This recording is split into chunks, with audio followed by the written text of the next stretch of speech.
This is the Orioles Postcast, your instant game reaction for the Baltimore Orioles. Part of the Locked On Podcast Network, your team every day.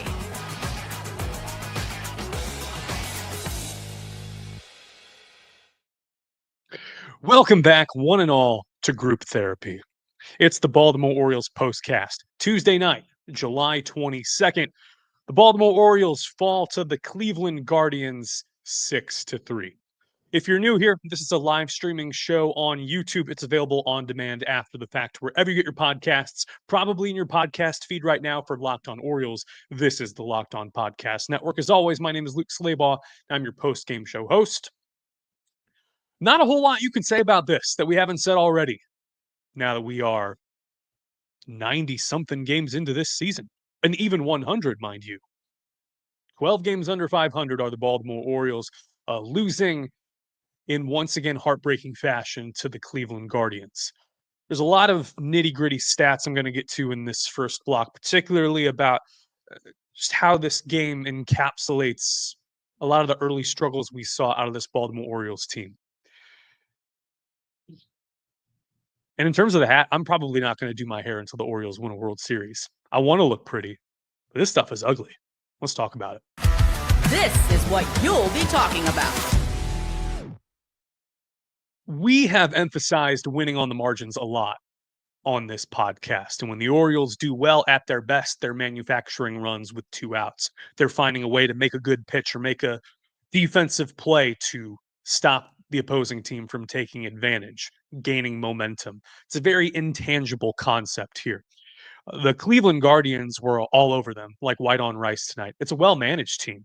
Stephen Vogt is a young but emerging manager who's doing a great job over there at Progressive Field. Keep want to call it the Jake. 3 Guardians runs come with 2 outs, including the first 2, and 3 runs score on walks. Do the math. Every run opportunity, scoring opportunity came in high leverage situations. So good on Cleveland. But you can also attribute this to the youth of right-hander Brandon Young in his age 27 season, undrafted free agent, getting his first go-round in the big leagues, and it's not going well. He's 0-5. Again, credit to the Guardians for scoring every time the Baltimore Orioles scored. Every time the O's thought they had an answer to claw back into this game, the Guardians countered. And the Baltimore Orioles pitching staff once again flounders in terms of command in the strike zone and out of it. They walk 8. And 4 of those to the 7 and 9 hole hitters. It's everything about this team that we have come to resent 100 games into the 2025 campaign. As for Brandon Young, you can see the youth he is aptly named this season. Gets 2 quick outs in the bottom of the first, and then grooves a fastball at 94 miles an hour over the plate to the deadliest hitter in Ohio, Jose Ramirez.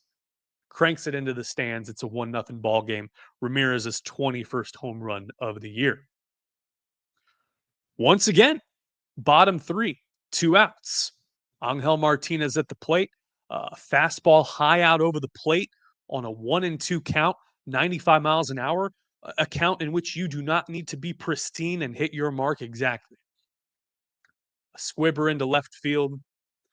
Jose Ramirez then walks. Angel Martinez advances to second. And then Kyle Manzardo, 1-2 count, pounces on a high fastball, singles to center field, and we got a 2-0 ball game. Those 2 run scoring opportunities are learning lessons for Brandon Young, right? We even heard it from Dave Johnson, not Davey Johnson, mind you, the former Orioles pitcher. Dave Johnson on the broadcast with Ben Wagner thought that Young was being a little bit too fine with his pitches, and we saw him miss in the zone multiple times with the split finger fastball. Walks Bo Naylor to lead off the bottom of the 5th, which, first of all, big no-no. Bo Naylor, 9-hole hitter. Don't know why a 9-hole hitter needs to terrorize you. Get Stephen Kwan to strike out. Check swing, a low splitter out of the zone, drops out kind of near the knees at 89 miles an hour. Then gets up on Angel Martinez 0-2 and hangs a splitter. Can't quite get the break for it to drop out of the zone. and Martinez hits it down the right field line. So you got runners at second and third. Jacob Stallings then initiates a mound visit. Andrew Kittredge has been warming up in the bullpen. He's out there for a while. Tony Mansolino, interim manager, comes out as well. Chats with Brandon Young for a bit, almost as if he's assessing the situation before he calls out to Kittredge in the bullpen. They intentionally put J-Ram on. You got the bases loaded with one out, and they limit the damage. Manzardo hits a sac fly to center field, makes it a 3-1 ball game, but then Kittredge strikes out Carlos Santana to get out of the jam. One other thing I'm going to touch on in this first block was Gregory Soto and the seeming lack of composure we've seen out of him this season. It's not abnormal for a rookie pitcher like Brandon Young to stutter when he has an 0-2 count or have two outs. The game gets a little bit too fast paced for him. He misses a little bit within the zone. He can't quite pinpoint his location. The only way out of that is through. You want to struggle. Everyone struggles. Rich Hill is in his mid-40s pitching tonight for the Royals. And when he came up with the Cubs, he also struggled. Had a good bender, but would get shellacked every now and again. And the bottom of the sixth starts out innocuous enough. At this point, it is a 2-1 ball game. 3-2 ball game in the bottom of the sixth. Gregory Soto on to hopefully keep it a one-run game. Strikes out Nolan Jones on a sweeper low. Then walks 7-hole hitter Daniel Schneemann on 4 pitches. He of the 211 batting average and 676 OPS. He then steals second base. So now you got a runner in scoring position. You got to mind a little bit rattled. Left-hander offers to Brian Rocchio, a sinker low. A good piece of hitting by Rocchio up the middle. It's 4-2. Schneemann scores. And then Soto able to get to an 0-2 count on Bo Naylor. Again, 9-hole hitter. And then offers 4 balls. Can't stick it to him there. Gets Stephen Kwan to pop out, thank the Lord, and then gets ahead 1-2 on Angel Martinez. And gives him gas high, 97 miles an hour, just sprinkled into left. Rocchio scores, makes it 5-2. And then he starts missing in the opposing batter's box. He's got a wild pitch that moves over Martinez and walks Jose Ramirez, strikes out Manzardo to end the sixth. But disconcerting, again, for a guy who was supposed to be a good middle to late reliever. It's disconcerting to say the least. Coming up, we're going to do things a little bit different. We'll talk about a moment that I thought was the turning point in the game, which can only be viewed in hindsight. A move by Tony Mansolino that worked, but could he have done it earlier in the game? And we'll talk about that after the break. We'll give some love to Ramon Laureano as well, and to Kobe Mayo. You've been clamoring for him to be in the lineup, and he paid his dues, paid off well in a big way. And that's all coming up after the break. This is the Baltimore Orioles Postcast. We're still here. Summer baseball in full swing, golf, soccer, and FanDuel is the best way to make every game count. You're already following the action. You're already here, and I thank you for being here. So make the summer a little bit more thrilling. With FanDuel, you can get in on the game with your friends if you want to. If you're not hanging out at the beach, causing trouble in the DMV. Was that Rodney Crowell song, Let's Make Trouble Tonight? Please don't put up a fight. Join FanDuel. It's easy to use, fast to pay out. It makes even regular season games feel like must-watch events. New to FanDuel, new customers can bet just $5 and get $150 in bonus bets if your first bet wins. Open the FanDuel app today or visit FanDuel.com to get started. We love FanDuel. Thank you, FanDuel, for sponsoring this show. Time to reveal where the game was won or lost. It's the turning point. Again, we're going to do this a little bit in reverse. We'll go back to the top of the fifth where it's a 2-0 ball game. And the O's to this point have not figured out left-hander Joey Cantillo. Good depth, good arm action on his changeup. Fastball was nothing too special, whereas Brandon Young was consistently hitting 94 and sometimes touching 95. The fastball is not Cantillo's best pitch. The Hawaiian-born left-hander had a really good curveball, 6 outs on the curve. That induced a vertical break that we've mentioned in broadcasts past, up to 16 inches and moving in on right-handed hitters. And the first 4 innings, no hits for the O's. And you thought, man, this could be another very shallow hitting game. And Ramon Urias leads off the top of the 5th, looping a changeup over Jose Ramirez at third base, the first hit of the game for the ball club. Colton Cowser, then a 1-2 count, able to take it opposite field to left field. So back-to-back base hits, doing great. And Ramon Urias is running with the pitch. It was not a traditional hit and run call.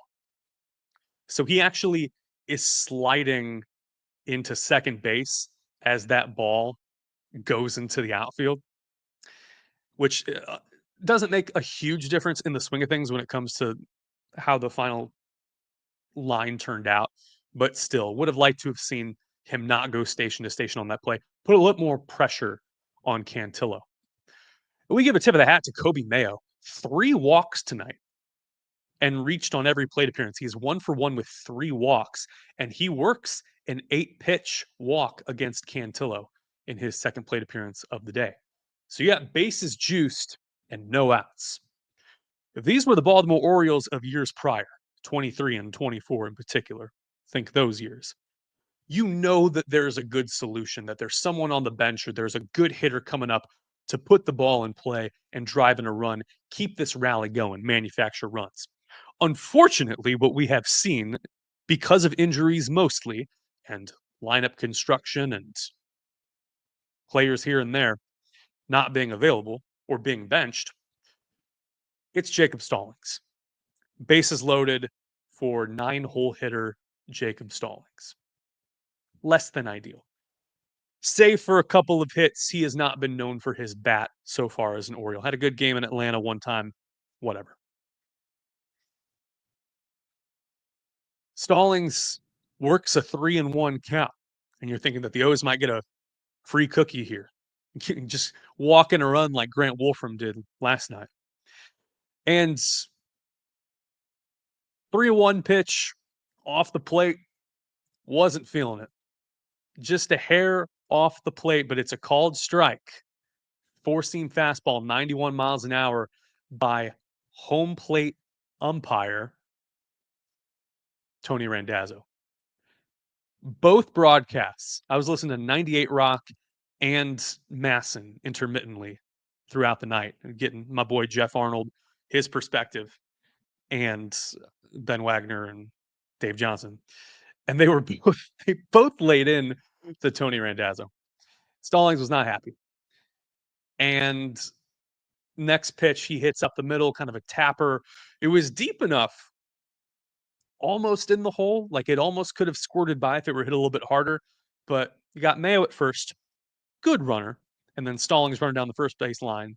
And it is a tailor-made 6-4-3 double play. 2 outs, Stallings doesn't get the RBI. And that one hurts. If you could have made it a sac fly, maybe advanced a runner to third base as well, you might have been cooking, manufactured more runs, but Jackson Holiday lines out on a changeup next batter. And so they get out of the inning down 2-1, but had the chance to tie the game, something that they never did tonight. Always trailed. And the reason that I consider this the turning point of the game is because Tony Mansolino decided to pinch hit for Stallings 2 frames later. With 2 outs, Kobe Mayo walks again, his 3rd free pass of the day. And at that point, you're trailing. What is it? At that point, top of the 7th, was it? You're down 5-2. Game is seemingly out of reach, or trending that way, just knowing what we know about the Baltimore Orioles this season. And he goes with Ryan O'Hearn. First pitch fastball in on the hands, and he hits it up the middle.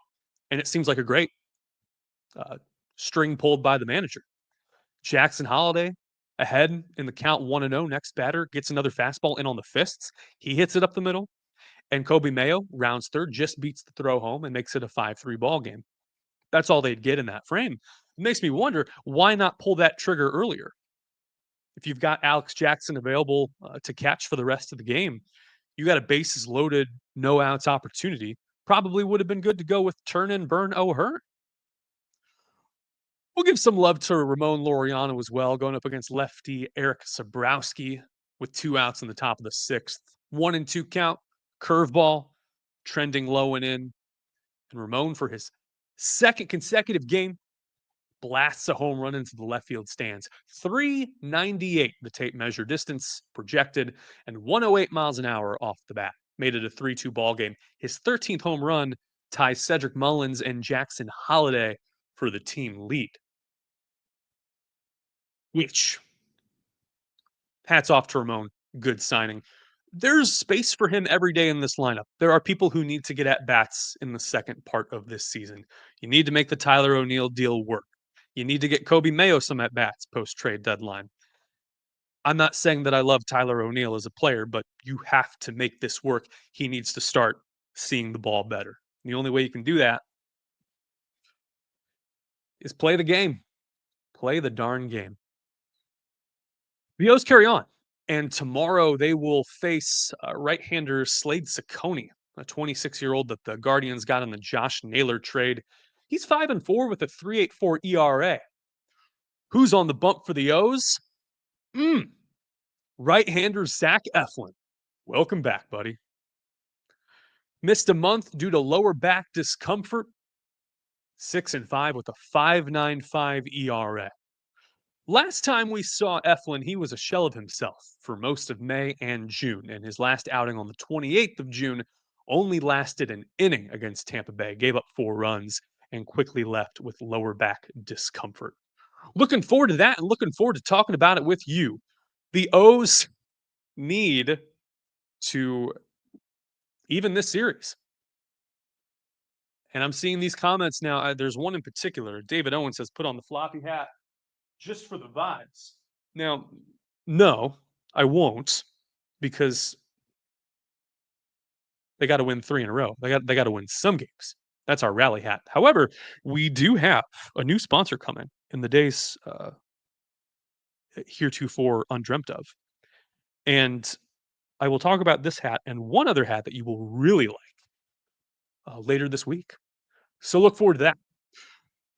Final score tonight: the Cleveland Guardians 6 and the Baltimore Orioles 3. This has been the Baltimore Orioles postcast. Good night. Stay safe. I will see you right back here tomorrow night.